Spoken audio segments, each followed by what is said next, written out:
Bismillahirrahmanirrahim.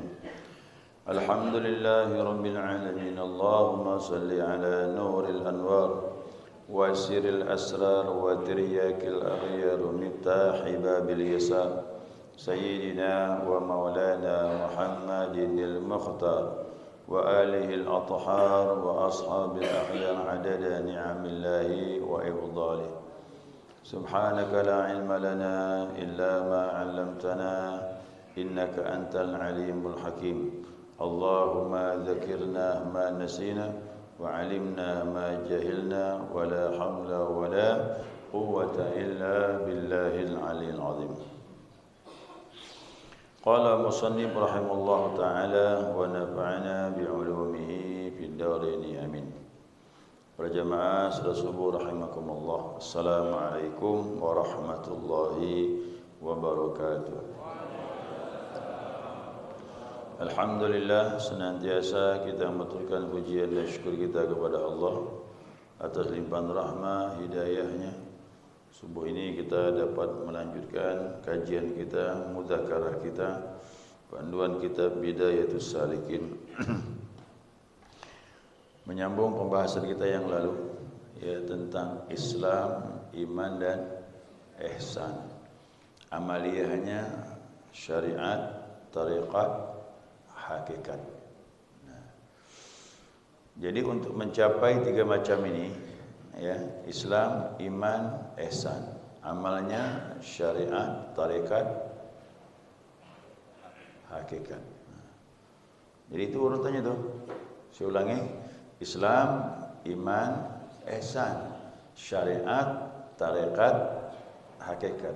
Amalannya, kalau berkaitan dengan Islam, berarti masalah amalan. Yang mengamalkan hukum-hukum Allah Subhanahu wa taala namanya syariat. Kalau berkaitan dengan iman, berarti masalah akidah, keyakinan, usuluddin. Nah, amalannya disebut tariqah. Kemudian ihsan, tentang pendekatan diri kepada Allah. Amalannya adalah hakikat. Nah, untuk mencapai yang tiga macam tadi itu, ilmunya juga tiga macam. Ya, ilmunya tiga macam. Nah, untuk Islam atau syariat itu hukumnya berhubungan dengan fikih. Maka wajib belajar fikih.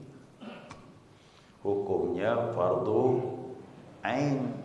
Nah, orang harus belajar fikih dan memang harus kuat. Pondasi fikihnya harus kuat. Dari mulai istinja, mulai berwudu, salat, puasa Ramadan, zakat, haji, ya, jual beli. Ada semua itu.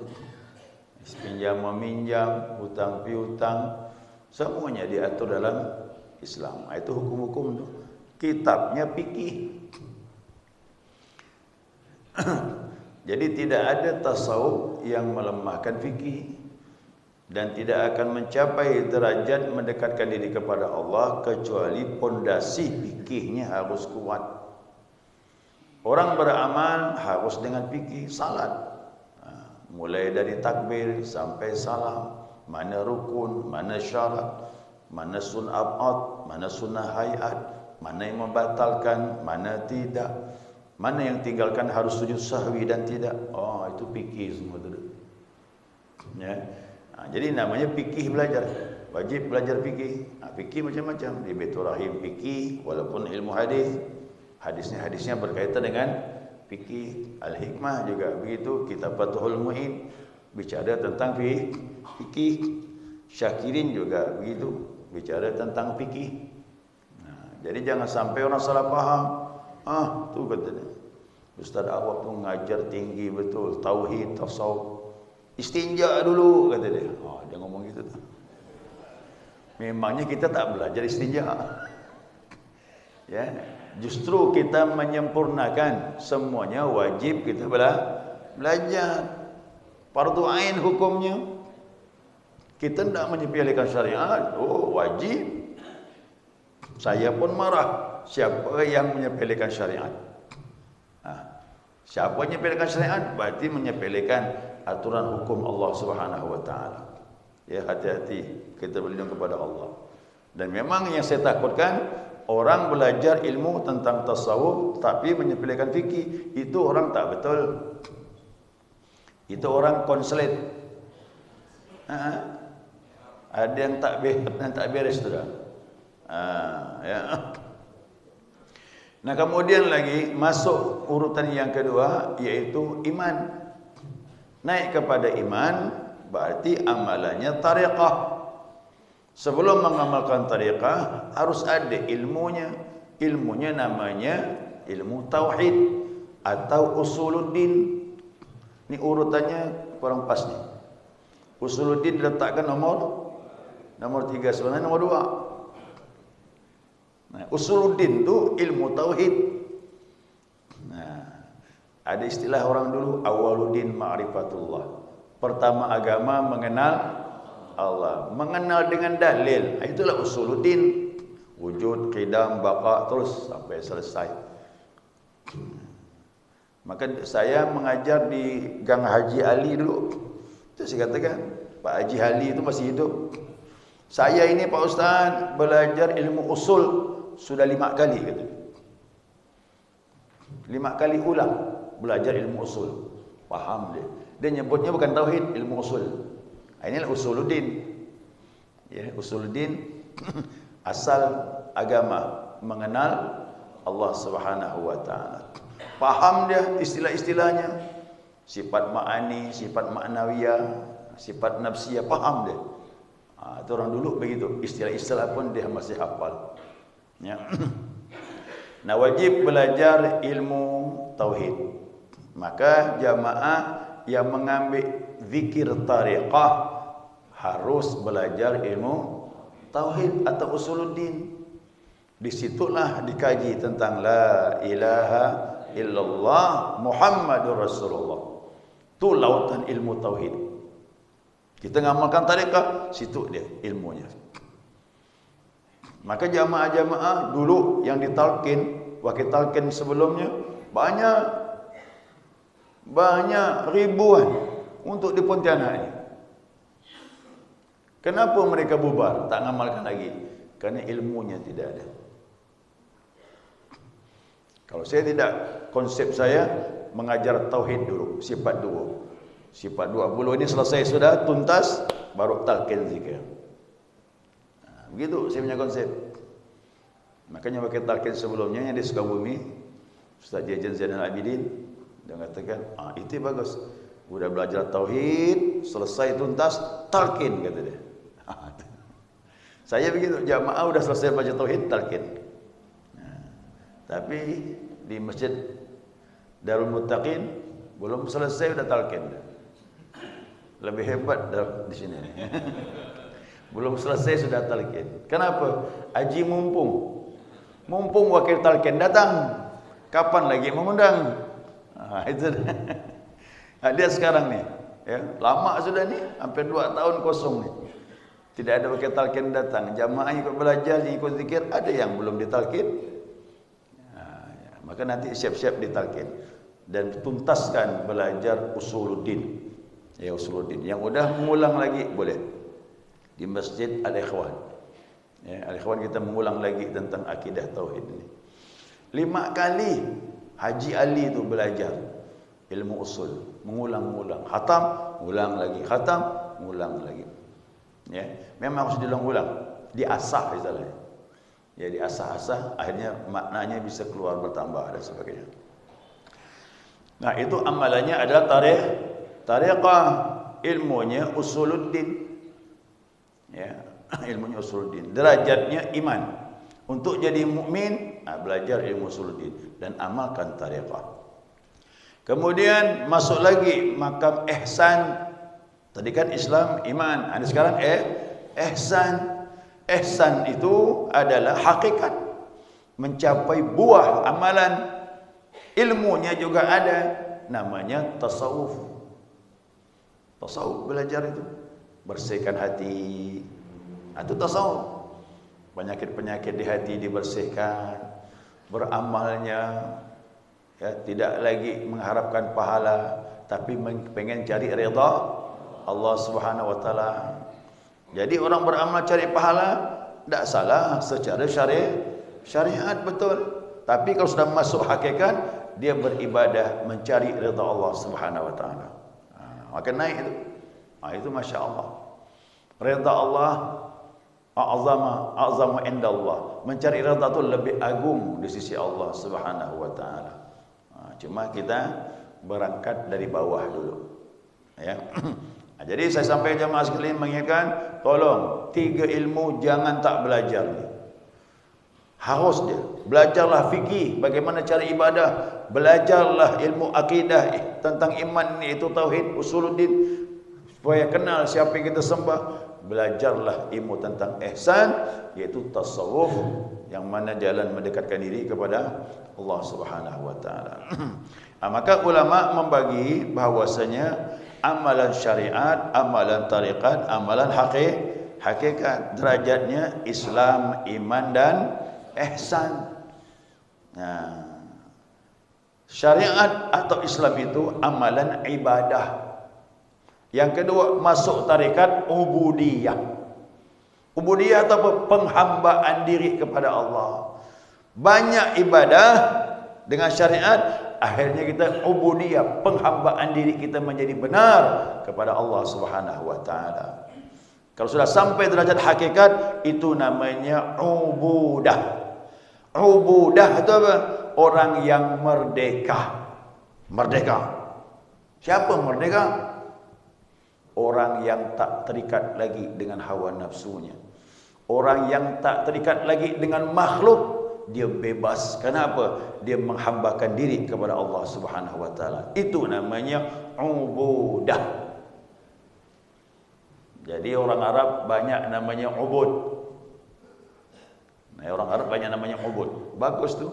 Ubud artinya orang yang merdeka.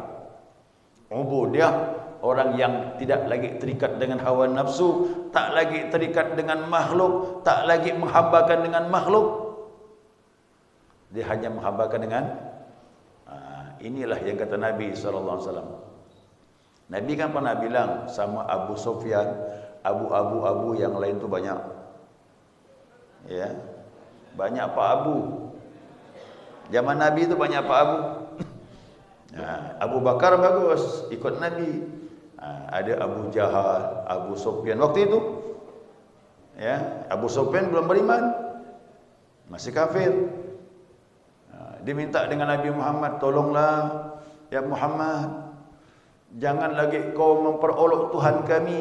Kami pun tak akan memperolok Tuhan kau. Sama-sama menghargai. Toleransi lah. Kau hargai Tuhan kami, kami hargai Tuhanmu. Kalau dapat, hari ini kami menyembah Tuhan kami, besok kau menyembah Tuhan kau. Gitu. Apa kata Abu Talib? Abu Talib sedang sakit tu. Kata Abu Talib kepada pemuka Quraisy, jangan lagi kau tanya dengan aku, langsung tanya dengan keponakan aku. Karena mereka melobi, minta Abu Talib agar Nabi Muhammad menghentikan dakwahnya. Kata Abu Talib, datang orang itu, tanya langsung. Itu tadi, dia negosiasi tadi, ya Muhammad, sama-sama menghargailah. Aku hargai Tuhanmu, kau menghargai Tuhan kami. Kami menyembah, bergiliran denganmu pun boleh. Hari ini aku menyembah Tuhanku, besok kau menyembah Tuhan. Dia pula mengatur. Kata Nabi, satu saja aku berikan kepada engkau. Kalau kau amalkan satu kalimat ini, kau akan jadi raja, orang yang merdeka. Oh, Muhammad kata dia, kalau begitu jangankan satu kalimat, 10 kalimat kami ambil. Banyaknya 10 kalimat. Nabi bilang tidak, satu saja. Kalau kau pegang ini kau merdeka, jadi raja, kata Rasulullah. Inilah kita bahas nih. Apa itu ya Muhammad? Kami siap terima. Kata Nabi, qul la ilaha illallah. Cukup kau katakan tiada Tuhan kecuali Allah. Wa tahlau ta'buduna min duni. lepaskan beban-bebanmu menyembah kepada Tuhan yang lain. Itu saja kata Nabi. Tak faham masih dia. Ini Muhammad ni sudah gila kata dia. Tuhan yang banyak dirubah jadi satu. Itu kerana dia tak kenal Tuhan. Dia tak kenal Allah. Jadi mohon maaf jamaah sekalian, la ilaha illallah ni kalau kita amalkan, kita bisa menjadi orang yang merdeka, jadi orang budak.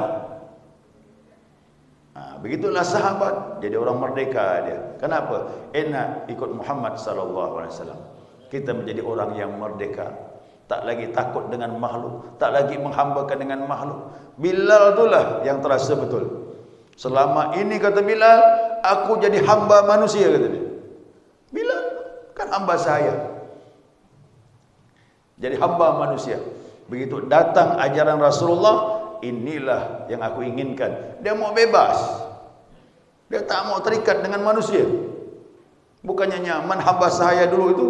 Kerjanya berat. Kau tak kerja dipukul. Allahu Akbar. Islam datang. Senang kata Bilal. Inilah agama yang ku cari kata dia. Dia pengen lepas. Dia tak mau menghambakan diri dengan manusia.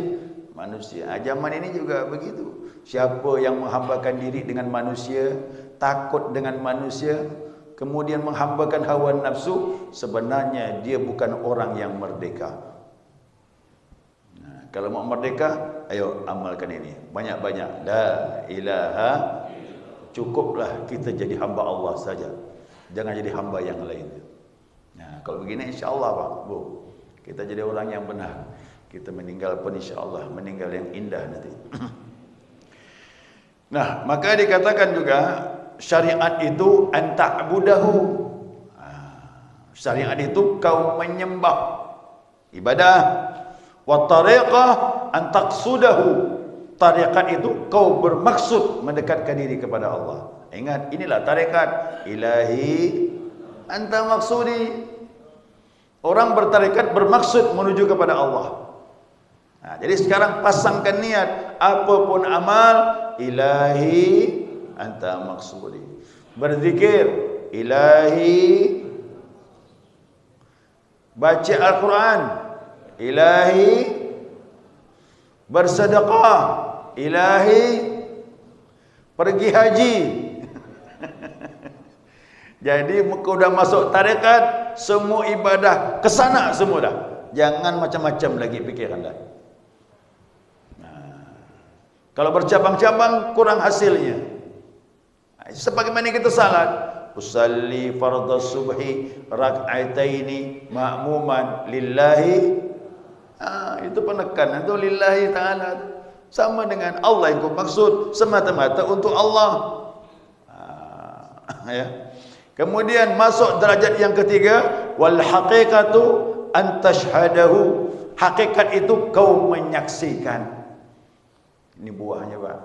Makanya wali-wali guru kita dia salat Allahu Akbar, terasa hatinya sangat dekat dan menyaksikan Allah Subhanahu wa taala dengan mata hati. Kalau kita tak usahlah. Kalau kita tu cukup muraqabah saja, merasa diperhatikan. Sudah cukup dah. Saya anjurkan jamaah begitu. Saya pun juga masih begitu. Ayo kita salat merasakan kita diperhatikan. Kalau guru kita, mursyid kita, dia salat merasa melihat Tuhan. Kalau kita nak, kalau kita merasa dilihat oleh Allah Subhanahu wa taala, sudah cukup dah tu. Ini sudah aman. Orang banyak bertanya, Pak Ustaz, macam mana ibadah khusyuk? Macam-macam, mandang tempat sujud lah. Syariat begitu. Terjemahkan bacaan lah. Jangan banyak bergerak lah. Boleh, bagus. Tapi bagi saya kurang efektif. Bahkan saya menterjemahkan pikiran saya ke terjemahan. Jadi yang terbaik jamaah, apapun yang dibaca, apapun yang diucapkan dalam salat, yang terbaik merasa dilihat oleh, itu paling efektif. Saya sampaikan begitu saja. Kita ni awam. Kita bukan seperti mursyid. Mursyid nak dia salat merasa hati memandang Allah. Tapi kalau kita merasa dipandang oleh Allah. Itu sudah bagus dah. Ya. Itu dikatakan hakikat kau menyaksikan. Nah, syariat itu adalah memperbaiki zahir. Tarekat itu memperbaiki hati. Hakikat itu memperbaiki rahasia yang paling dalam hati. Ayo. Ini tubuh. Dalam tubuh kita ini ada hati. Dalam hati kita ini ada namanya sir, rahasia. Kalau sir rahasia terbuka, itulah dia mursyid merasa melihat Allah dengan mata hati dia.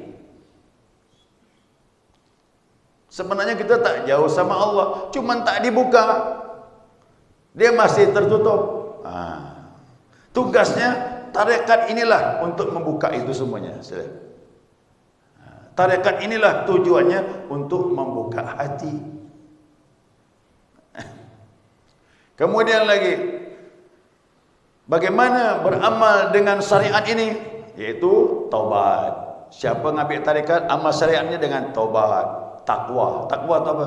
Berusaha menjaga hukum Allah dimanapun kita berada. Kemudian istiqamah, salat istiqamah, 5 waktu istiqamah, qabliyah ba'diyah istiqamah, duha istiqamah. Apalagi tahajud kau dapat istiqamah walaupun 2 rakaat. Masuk tingkat yang kedua, memperbaiki hati dengan apa? Dengan tarekat. Apa tu urusannya? Ikhlas. Belajar tarekat ikhlas. Yang mana tadi? Ilahi anta maksudi. Ikhlas semata-mata lillahi ta'ala. Tak mau yang lain. Walaupun surga pasti dapat, cuman itu bukan tujuan. Ingat jemaah, surga insya-Allah dapat. Cuman orang tarekat itu bukan tujuan. Kita kepengen dekat dengan Allah, bukan ingin dekat kepada surga. Surga itu makhluknya pasti dapat, insya-Allah. Dekatkan saja kepada pemilik surga. Siapa tu? Itu konsep tarekat begitu. Jangan ragu dengan surga. Dekatkan dirimu kepada pemilik surga. Itu lebih afdal. Kalau kita kejar surga, belum tentu dapat. Tapi kalau kita kejar Allah, pasti dapat surga. Begitu. Ya, ini ajaran ini bukan menciptakan surga, tidak. Surga itu besar. Cuma cara beramalnya efektif. Kalau orang minta surga, belum tentu dapat. Dia punya syarat-syarat. Tapi kalau kita kejar Allahnya, dekatkan kepada Allahnya, pemilik surga, insya Allah dapat. Makanya Nabi berdoa, tidak langsung minta surga, minta redha dulu. Ayo, pernah ada baca tak dulu tu? Allahumma inna nas'aluka ridhaka wal minta redha dulu baru dapat surga. Orang tak ngerti, nas'aluka jannatah ya Allah, aku minta surgamu. Redha anda Allah. Ayo. Redha anda. Kalau Allah redha dapat. Kalau Allah tak redha, itu yang susah. Makanya tarekat tu ilahi anta maksudi wa ridhaka. Redha tu dicari. Tu cara beramal tu begitu. Orang tasawuf ni cerdas cara beramal. Kita kau tak belajar ilmu ini tak cerdas bang. Cari redha Allah, pasti kau dapat surga. Itu cari redha dulu. Kemudian sidqun, benar beramal. Tubuh bergerak, hati pun menghadap Allah. Itu tujuan tarekat. Apalagi tumaknina, hati tenang. Ini yang mahal. Ini yang mahal. Rumah tangga tenang, sakinah, mawaddah, warahmah. Kenapa?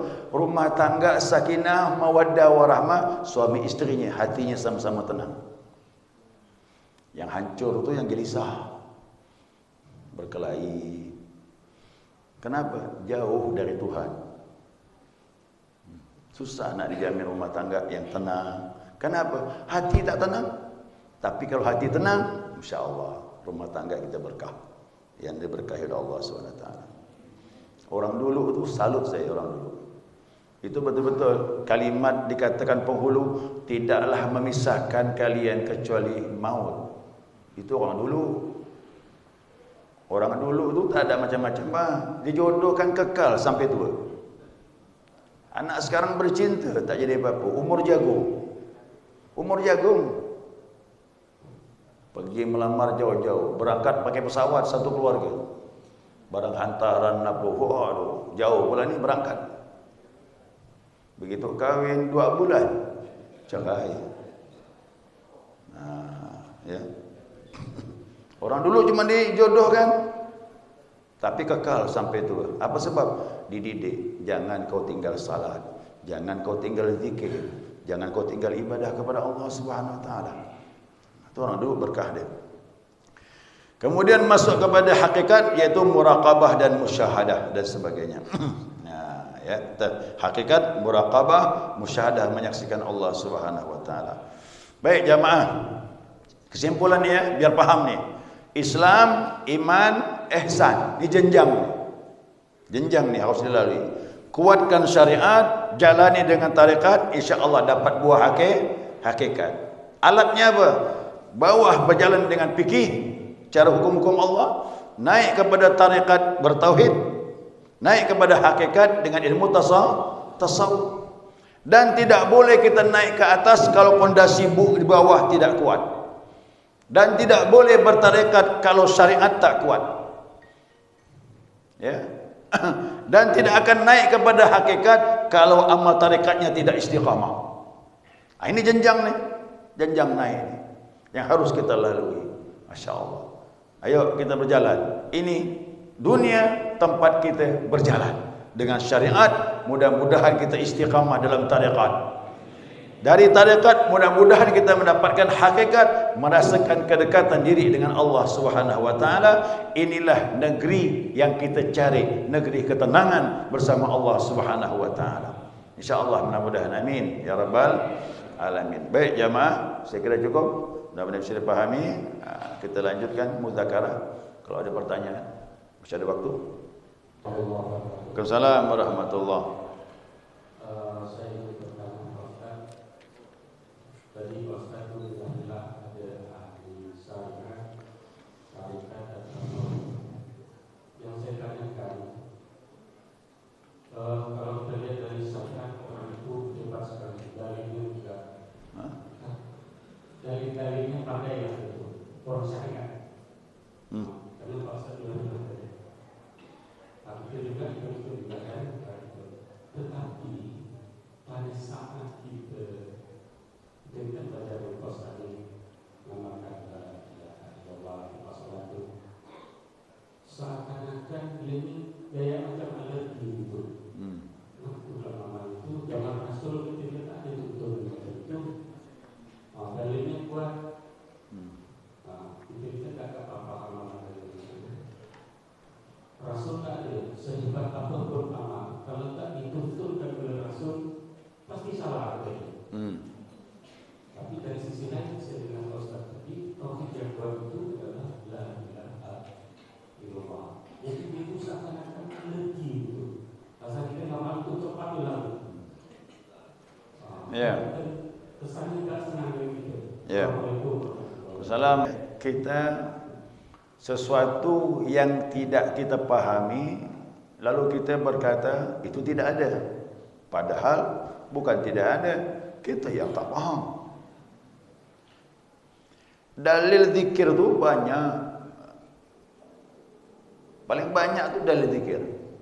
Di Al-Quran kalimat zikir 300 lebih. Itu Al-Quran suruh zikir kepada Allah 300 lebih. Belum lagi hadis Nabi Muhammad sallallahu alaihi wasallam.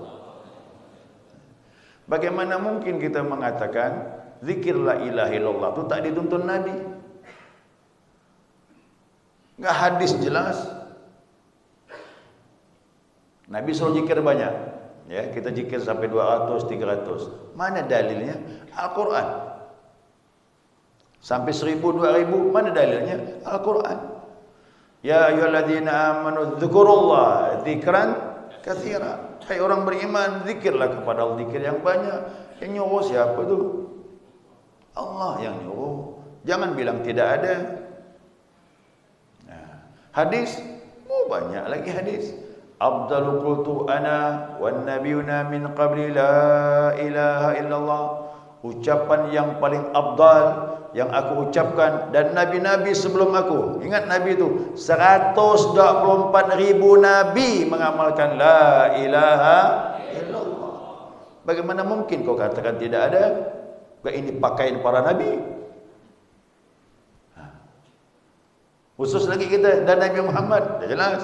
Kata Nabi, jaddidu imanakum, perbaiki iman kalian, perbaharui, tingkatkan iman. Maksudnya gitu. Kaifa mujaddidu imanana ya Rasulullah? Bagaimana cara kami meningkatkan iman kami ya Rasulullah? Sahabat nanya begitu. Sahabat ni kepengen imannya melejit. Maka ditanya, kata Nabi, aktsiru min qauli la ilaha illallah. Banyak-banyak, kata Nabi. Nabi suruh banyak-banyak. Ucapkan la ilaha illallah. Bagaimana mungkin kau katakan tak ada?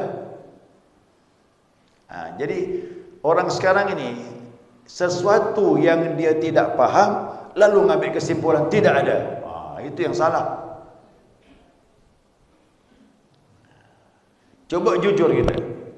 Boleh ke la ilaha illallah 500? Boleh. Aku ni tak faham. Mana dalilnya? Bagus begitu.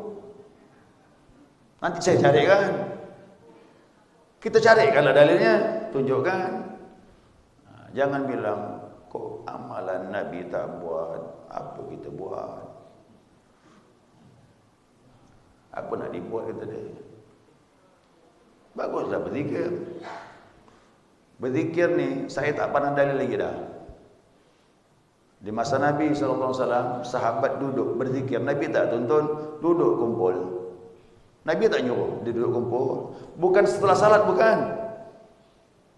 Setelah salat suruh berzikir. Ini di luar salat duduk kumpul. Kata Nabi, apa kau buat ni? Kami berkumpul berzikir kepada Allah ya Rasulullah. Nabi tak tahu zikir-zikir apa yang dipakai, tak tahu Nabi.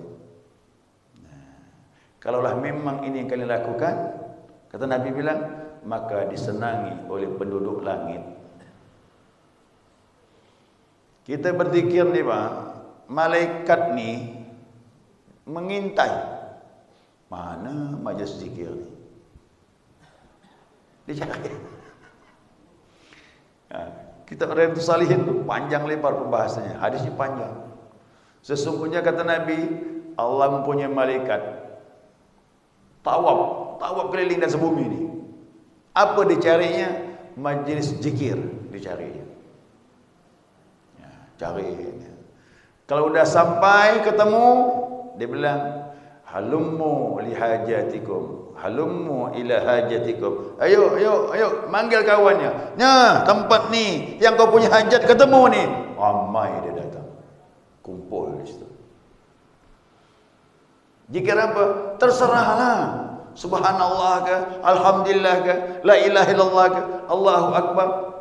Dalam hadis disebutkan 3 macam ni, 4 macam. Allahu akbar, la ilaha illallah, subhanallah, apa lagi?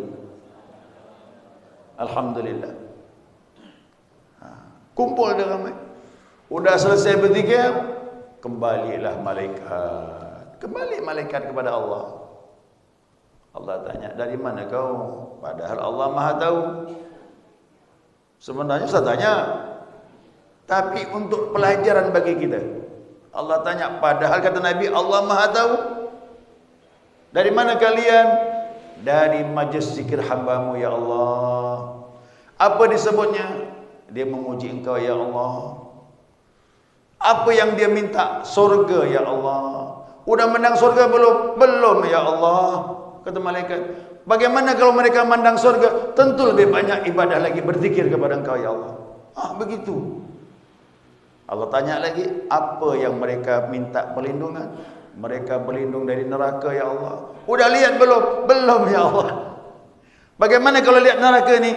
Tentu dia lebih takut lagi ya Allah. Begitu dia. Lalu malaikat bilang, ya Allah, di sana tu, di pojok ruangan tu, tempat dia berzikir, ada yang duduk saja. Dia tak berzikir, kerana cuma mampir saja. Jadi beruntung tu, yang tak berzikir pun beruntung ni. Cuma duduk-duduk saja ya Allah, dia tak berzikir. Tapi jangan mengguru tu. Ya, hati tak boleh menggerutu tak dapat fadilahnya. Dia cuma duduk saja, ya Allah, mampir di sana tapi tak berzikir. Apa kata Allah? Demi hak orang yang berzikir di situ, dia pun aku ampunkan, kata Allah. Tapi ingat, jangan menggerutu. Apa zikir ni? Keras-keras. Memang Allah tulis, tak dapat tu. Udah nyalahkan dah. Belum faham sudah menyalahkan. Itu dia. Yang penting kita selamat sudah. Sudah faham seperti ini, mudah-mudahan kita amalkan. Ya, kita mengerti tak masalah. Ya, udah faham tak masalah. Baik. Segera cukup. Subhanakallahumma wa bihamdika asyhadu an la ilaha illa anta astaghfiruka wa atubu ilaik. Allahumma shalli ala Muhammad. Ya